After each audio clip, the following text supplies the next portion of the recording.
तो ये बताइए कि आप शिक्षक कैसे बने? मतलब ये बात हम जानना चाहते हैं क्योंकि आप इतने अच्छे वक्ता हैं, अच्छे शिक्षक हैं। तो ये क्या बचपन में पढ़ाई में बहुत तेज़ थे इसलिए शिक्षक बन गए? हमको पढ़ाना पसंद नहीं है। और हम अगर मेरी संस्था नहीं चल रही होती, बच्चे हमसे पढ़ने नहीं आते, तब ये बात बोलते तो लोग कहते कि नहीं चल रहा है इसलिए बोल रहे हैं। हम शिक्षा का दुनिया का सबसे बड़ा एजुकेशन चलाते हैं और हर जगह मतलब कहीं बच्चों की कमी नहीं है। फिर भी हम बोलते हैं कि हमें पढ़ाना ज़रा भी पसंद नहीं है। हम पढ़ाते किस लिए हैं? ताकि गरीब बच्चों की आवाज़ मिल सके। आज भी गरीब बच्चे पढ़ सकते हैं यहाँ पे। आज भी हमारे यहाँ कोई 4,000 रुपया देता है, 4,500 में तो एसडीएम बन जाता है। इससे सस्ता 4,500 में बढ़िया मोबाइल ना मिले यहाँ पे, वो एसडीएम डीएसपी पीसीएस निकाल के चला जा रहा है। 8-10 हज़ार रुपया तो आईएएस वाईपीएस निकाल सकता है। तो हम बस उनके लिए होते हैं। मेरी पढ़ाने का 4 उद्देश्य रहता है कि हर गरीब तक हमारी पढ़ाई पहुँच सके। आज भी चाय वाला, रिक्शा वाला, ये सब के बच्चे हमारे यहाँ पढ़ने आते हैं। दूसरा होता है कि बच्चों को इस इतनी आसान भाषा में पढ़ाएं कि जिनकी स्कूलिंग अच्छी नहीं हो पाई गरीबी की वजह से या फिर गांव में अच्छे स्कूल ना होने की वजह से, उन्हें भी बेहतर ढंग से समझ में आए। पढ़ाई टू द पॉइंट एग्जाम में होना चाहिए कि केवल ऐसा ना हो कि केवल मजा आए। जो पढ़ाएं वो क्वेश्चन आना चाहिए यहाँ पर, तो क्वेश्चन भी आना चाहिए। इतना क्वेश्चन आ गया था कि हमारे ऊपर केस हो गया कि इनका पढ़ाया हुआ इतना क्वेश्चन क्यों है, और ये केस सुप्रीम कोर्ट तक चला गया यहाँ पर। तीसरा जो चीज़ भाई, ये चीज़ें हो गई। चौथी चीज़ें होती हैं यहाँ पर कि मतलब जो भी ओवरऑल एक कश्मीर से कन्याकुमारी तक का एक इकोसिस्टम रहता है चीज़ों को, ताकि बच्चे उस सबको पढ़ाई लिखाई कर सकें और मतलब एक सामाजिक उत्थान हो सके। समाज अगर नहीं बढ़ेगा तो फिर शिक्षा के माध्यम से तो बड़ा दिक्कत हो जाएगा। ये एक रीज़न है पढ़ाने का। टीचर कैसे बन गए?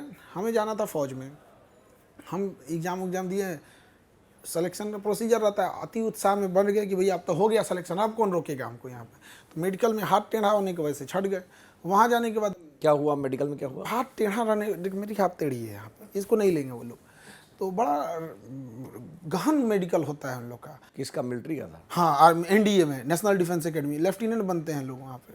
तो लेफ्टिनेंट के बाद captain, major, lieutenant colonel, colonel, brigadier, major general, lieutenant general, general, वो वहीं तो पूरा लंबा प्रोसेस हो जाता है वहाँ पे। तो जब वहाँ से नहीं हुआ तो हतोत्साहित हो गए हम लोग, क्योंकि इतने पैसे नहीं थे कि आगे पढ़ाई कर सकते हैं।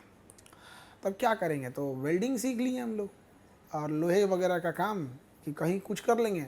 फिर जेसीबी, और हम लोग 2-4 दोस्त थे, लोग प्लान बनाए थे कि 2-3 काम किए रहेंगे तो कोई काम मंदा नहीं चलेगा, आराम से 10-15 हज़ार रुपये हम लोग महीना कमाते रहेंगे, घर में दाल रोटी चलते रहेगा। तो इसी बीच में हम लोग अपना काम कर रहे थे। मेरा एक मित्र था हेमंत, वो एक जगह पढ़ाता था। तो वहाँ जीएस के एक टीचर थे, उनका कहीं नौकरी लग गई या क्या हो गया, वो क्लास छोड़ के चले गए। आई थिंक नौकरी लग गई थी। तो ये वहाँ इंग्लिश पढ़ाता था। तो हमसे बोला कि देखो ना यार, कोचिंग में सारे जीएस के टीचर थे, लोग चले गए, सारे बच्चे हंगामा कर रहे हैं, और 1 महीना से कोचिंग वाला डेली 2 नया टीचर ले आता है, बच्चे रिजेक्ट कर देते हैं, जाके पढ़ा दो। तो उससे पहले हम होम ट्यूशन पढ़ाते थे। तो हम कहे कि ठीक है, होम ट्यूशन में तो थोड़ा सा बहुत कम ही पैसा मिलता है, 600 रुपया मिलता है। तो जाके वहाँ पढ़ाने लगे। तो मेरा दाढ़ी मूछ कुछ था ही नहीं लड़के और हंगामा कर दिए। फिर हम कहे कि एक क्लास मेरा ओवर हो जाए, उसके बाद कोई डाउट हो तो बोलना। तो एक क्लास किए तो उन्हें अच्छा लगा। तो कितनी उम्र थी जब आप पढ़ाने गए थे पहली बार? बहुत कम, हमको लगता है 18 के आसपास होगा। तो 17-18 में तो बढ़िया से दाढ़ी मूछ नहीं रहता है और लग जाता है इंसान के यहाँ पे।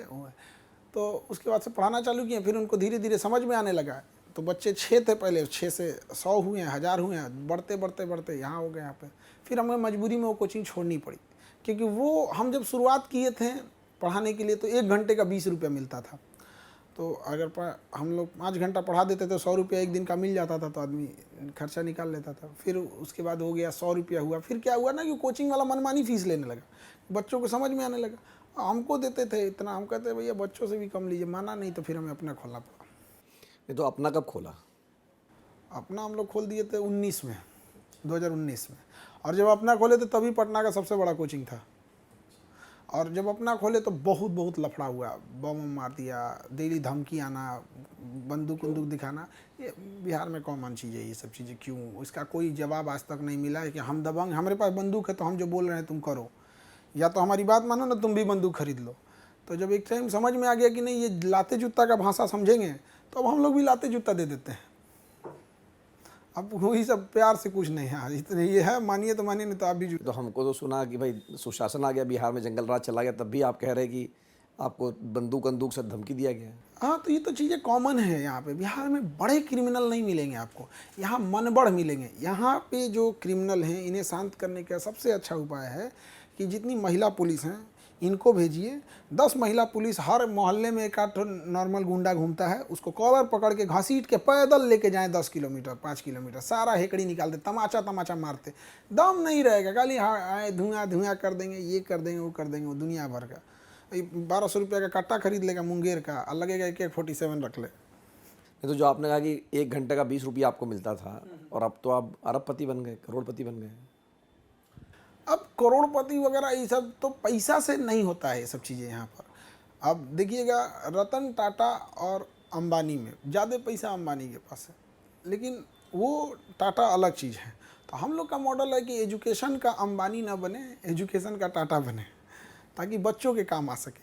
आज भी हम लोग की फ़ीस की इंडिविजुअल फ़ीस अगर देखेंगे 200-250 रुपये है। अगर कोई सपोज किसी को हिस्ट्री पढ़ना है, 6-7 महीना लगता है पढ़ने में, 200-250 रुपया देगा पढ़ लेगा, तो आज भी पढ़ सकता है। अगर हम उसको 200 की जगह 2000 भी लेंगे ना तो देगा। थोड़ा सा कहेगा कि सर इतना महंगा क्यों, लेकिन देगा यहाँ पे। लेकिन हम आज भी कभी उनसे ये बात नहीं बोलते, ताकि उन्हें लगे कि हाँ भैया एजुकेशन सबके लिए होना चाहिए। तो एजुकेशन की चूँकि आप बात कर रहे हैं खान सर, कि कहीं ना कहीं आपको नहीं लगता, जैसे मैं यहाँ आ रहा था पटना में, इतनी भीड़ है इस पूरे इलाके में जहाँ आपका भी कोचिंग है, तो ये कोचिंग सेंटर पे, और ये सिर्फ पटना ही नहीं है, देश के हर राज्य में हर शहर में है, तो ये भीड़ होने का मतलब तो हमारी एजुकेशन व्यवस्था कहीं ना कहीं फेल हो गई है। फेल है तभी तो आ रहा है हमारे यहाँ।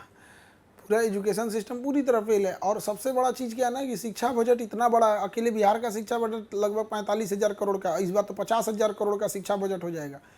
और उसमें अलग अलग जाए, कभी मिड डे मील के नाम पे ये कर लिए। मतलब आप समझिए कि बच्चों के पास ऐसा स्थिति है, खिचड़ी देखा के बुलाया जा रहा है, आओ आओ। मछली मारा जाता है तो कैसे कुछ फंसा के आओ आओ आओ खाओ, इसको मार देते हैं।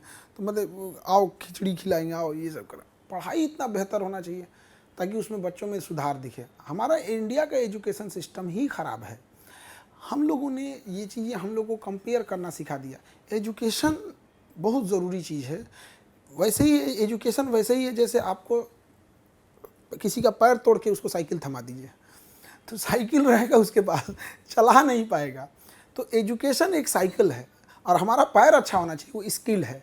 चाइना क्या करता है, सबको स्किल सिखाता है कि बिजनेस कैसे करेंगे, सेल्स कैसे करेंगे, ये करेंगे, और साथ में एजुकेशन भी देता है। एजुकेशन तरीका, तमीज़, तहजीब, फ्यूचर में क्या हो सकता है, प्रेडिक्शन क्या हो सकते हैं, ये चीज़ें सिखाती है। और स्किल्ड के दम पे हम पैसे कमा रहे होते हैं। अगर स्किल्ड है, एजुकेशन नहीं है, तो पैसे कमाने के टाइम पे अलग टाइप का हो जाएगा कि इधर उधर हो जाएगा, स्कैटर्ड हो जाएंगे, हो सके तो तरीका तमीज़ ना आए। लेकिन ये दोनों को मैच करके चलना चाहिए। इंडिया में 99% फोकस होता है एजुकेशन पे, 1% फोकस होता है स्किल पर। अगर इसको हम 50-50 कर दें कि हर सब्जेक्ट होता है, जैसे साइंस कोई बच्चा पढ़ रहा है, उसके लिए हिंदी भी सब्जेक्ट है, संस्कृत भी है, ड्राइंग भी है, कि स्किल रह जाता तो क्या मर जाता वो? हम चित्रकला बना के क्या कर लेंगे? हमको हिंदी पढ़ाया गया, हमारे हिंदी में थोड़ा भी इंटरेस्ट नहीं है। आज वो हिंदी लिखते हैं तो गलत लिखा जाता है, तो हम क्या करें? हमारा इच्छा ही नहीं, ज़बरदस्ती पढ़ाया हमको। हम इंटरमीडिएट में थे तो हमारा मन था बायोलॉजी लेने का, लेकिन हम चूँकि मैथ से पढ़ते थे तो रूल था कि मैथ वाला बायोलॉजी नहीं ले सकता है। खैर अभी तो सुधार है ही सब चीज़ों में, लेकिन फिर भी स्किल नहीं होगा तो ये भारत कभी आगे नहीं जाएगा। एजुकेशन सिस्टम है वैसा बना है कि हमको 10 से 5 नौकरी करने वाला आदमी चाहिए।